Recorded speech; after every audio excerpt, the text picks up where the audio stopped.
നമ്മുടെ മുഹമ്മദ് നബി സല്ലല്ലാഹു അലൈഹി വസല്ലം മദീനയിൽ എത്തിയ ശേഷമാണ് ബാങ്ക് തുടങ്ങിയത്. നമസ്കാര സമയത്ത് ആളുകളെ എങ്ങനെ വിളിക്കണമെന്ന ചർച്ചയിൽ പലരും പല അഭിപ്രായം പറഞ്ഞു. ചിലർ യഹൂദന്മാരെ പോലെ ഹോൺ ഊതാമെന്ന് പറഞ്ഞു, ചിലർ ക്രിസ്ത്യാനികളെ പോലെ ബെല്ലടിക്കാമെന്ന് പറഞ്ഞു. എന്നാൽ നബി സല്ലല്ലാഹു അലൈഹി വസല്ലം അതൊന്നും അംഗീകരിച്ചില്ല. ഒരു ദിവസം അബ്ദുല്ലാഹ് ഇബ്നു സയ്യിദ് എന്ന സഹാബിക്ക് ഒരു സ്വപ്നമുണ്ടായി. സ്വപ്നത്തിൽ ഒരാൾ അവനെ അദാൻ വാക്കുകൾ പഠിപ്പിച്ചു. അദ്ദേഹം ഇത് രാവിലെ മുഹമ്മദ് നബി സല്ലല്ലാഹു അലൈഹി വസല്ലമയോട് ചെന്ന് പറഞ്ഞു. നബി സല്ലല്ലാഹു അലൈഹി വസല്ലം പറഞ്ഞു, ഇതൊരു സത്യമായ സ്വപ്നമാണ്. ഈ വാക്കുകൾ കൂടുതൽ ശക്തമായി വിളിക്കാൻ കഴിയുന്നവർ ആരാണോ അവർ വിളിക്കട്ടെ. അപ്പോൾ നബി സല്ലല്ലാഹു അലൈഹി വസല്ലം ബിലാൽ ഇബ്നു റബാഹ് എന്ന സഹാബിയെ വിളിച്ചു പറഞ്ഞു, ബിലാൽ എഴുന്നേറ്റ് അബ്ദുല്ലാഹ് ഇബ്നു സയ്യിദ് പറഞ്ഞ വാക്കുകൾ കൊണ്ട് അദാൻ വിളിക്കുക. അങ്ങനെ ബിലാൽ റളിയല്ലാഹു അൻഹു ആണ് ആദ്യമായി അദാൻ വിളിച്ചത്. 1400 വർഷങ്ങൾക്ക് മുമ്പ് മദീനയിലെ മസ്ജിദ് നബവിയിൽ വെച്ച് ബിലാൽ എന്ന സഹാബി മുകളിൽ കയറി നിന്ന് ഉറക്കനെ വിളിച്ചു പറഞ്ഞു.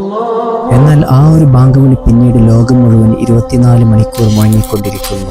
അന്നും ഇന്നും എപ്പോഴും എന്ന് വെച്ചാൽ എല്ലാ രാജ്യങ്ങളിലും എല്ലാ ദിവസവും അലയടിക്കുന്ന 2 പേരുകൾ, മുഹമ്മദ് റസൂലുള്ളാഹ്